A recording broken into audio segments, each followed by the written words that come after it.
চুরি ছাড়া টিএমসি হয় না।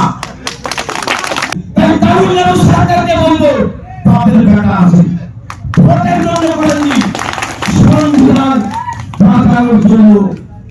শুধু সরকারকে দোষ দিলে হবে না, সংবিধান মৌলিক অধিকার আপনাকে দিয়েছে।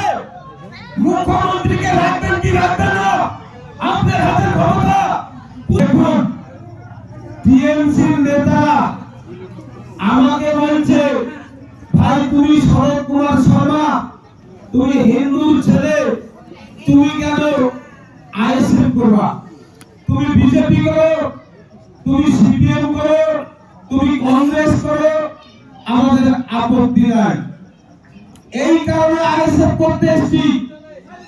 গ্রামে আগে যে মোড়ল তৈরি করত তার বংশ বুনিয়াদি এবং ইমানদার লোক থেকে করা হতো। কেন? সে সমাজের পরিকাঠামোকে সুস্থ রাখবে, ন্যায়ের বিচার দিবে, অন্যায়ের প্রতিবাদ করবে। নওশাদ সিদ্দিকী ভাইজান একজন ব্যান্ডেড পরিবারের সন্তান, একজন ইমানদার, একজন স্বচ্ছ ব্যক্তি। এই ব্যক্তিকে যদি ক্ষমতায় আনা যায়, হিন্দু, মুসলিম, জৈন, আদিবাসী, খ্রিস্টান, দলিত সমস্ত মানুষ শান্তিতে বাস করতে পারবে। দেখুন এই আরেকটা কারণ আসছি, নওশাদ সিদ্দিকী ভাইজান কোন ধর্ম নিয়ে রাজনীতি করেন না, কোন হিন্দু মুসলিমের রাজনীতি করেন না, স্বচ্ছ রাজনীতি করেন। এই দল করতে গিয়ে যদি আমাকে জেলে পাঠায়, কেস দেয়, তাহলে আমার ছেলে মেয়ে বুক ফুলিয়ে বলতে পারবে একজন ইমানদার স্বচ্ছ ব্যক্তি প্রতিবাদ করতে গিয়ে আমার বাবা ছেলে গিয়েছে, দুঃখ নয়। আর টিএমসি দল করতে গিয়ে চুরির দায়ে ছেলে, নেতা মন্ত্রীর ছেলে বলে রাস্তায় বের হতে পারছেন না, চোরের ছেলে বলে স্লোগান দিচ্ছে, আমার ছেলে মেয়ে বুক ফুলিয়ে বলতে পারবে। দেখুন গঙ্গা ছাড়া ইলিশ হয় না, চুরি ছাড়া টিএমসি হয় না। নওশাদ সিদ্দিকী ভাইজান তিনি জামাতের মৌলিক অধিকারের কথা বলেন। এই যে আপনারা বলছেন শুধু সরকারকে দোষ দিলে হবে না, সংবিধান মৌলিক অধিকার আপনাকে দিয়েছে। মুখ্যমন্ত্রীকে রাখবেন কি রাখবেন না আপনার হাতের ক্ষমতা। পুলিশ মন্ত্রীকে আপনি রাখবেন কি রাখবেন না আপনার হাতের ক্ষমতা। খাদ্য মন্ত্রীকে রাখবেন কি রাখবেন না আপনার হাতের ক্ষমতা। কারণ এই ইভিএমে পুরো আঙুলটা যদি টিপে দেন সরকার উল্টে যাবে। যাকে মনে করবেন তাকে রাখতে হবে, আপনাদেরকে সেটা বুঝতে হবে। মমতা ব্যানার্জি শুধু মুসলিমদেরকে খুশি করার জন্য দেখবেন এই রোজার সময় রেড রোডে দাঁড়িয়ে দু হাত জোর করে ইনশাআল্লাহ সুবহানাল্লাহ বিড়বিড় করে কি বলে উনি নিজেই জানেন না পেশাব করে জল দিছে কিনা তার ঠিক নাই। ওখান থেকে গিরগিটির মতো রংটা চেঞ্জ করে হিন্দু বলাই গিয়ে বলছেন আমি ব্রাহ্মণের মেয়ে, আমি গীতা পড়তে পারি, আমি ভাগবত করতে পারি। কেন বলতে হচ্ছে? বিচারিতার রাজনীতি করে। নওশাদ সিদ্দিকী ভাইজানকে কি বলতে হচ্ছে আমি মুসলিমের ছেলে? বলতে হচ্ছে না। কেন? সে সমস্ত মানুষের কথা বলে। আর দিদিমণি এই যে বলছেন নওশাদ সিদ্দিকী ভাইজান বিজেপির দালাল। কে দালাল?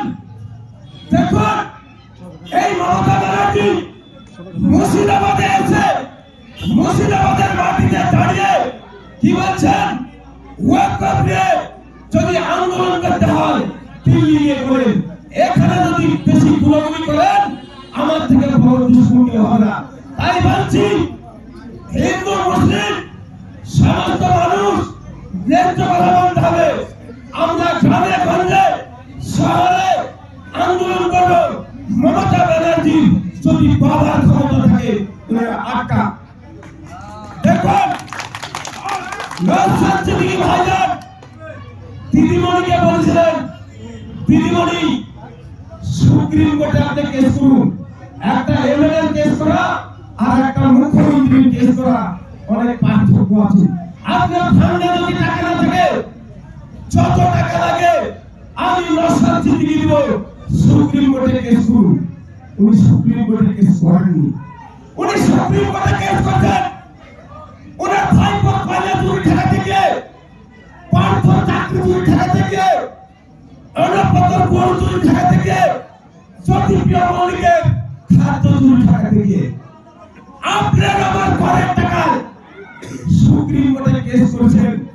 আপনারা জানেন সুপ্রিম কোর্টের একজন কংগ্রেস নেতা সুনামধন্য উকিল পি চিদম্বরম একবার কোর্টে উঠলে 25 লক্ষ টাকা ফিস দেয়। আর একজন কংগ্রেস নেতা কপিল সিব্বল উনি কোর্টে উঠলে 25 লক্ষ টাকা ফিস দেয়।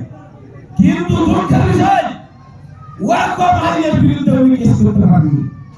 ওনার ভাই পর্যন্ত আপনার আমার করের টাকা কোটি কোটি টাকা খরচ করেছেন।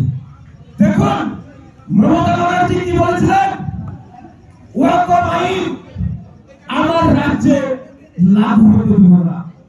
আমার রাজ্যে যদি ওয়াকফ আইন লাগু করতে আসে, আমার বুকের উপরে বন্দুজার যাবে।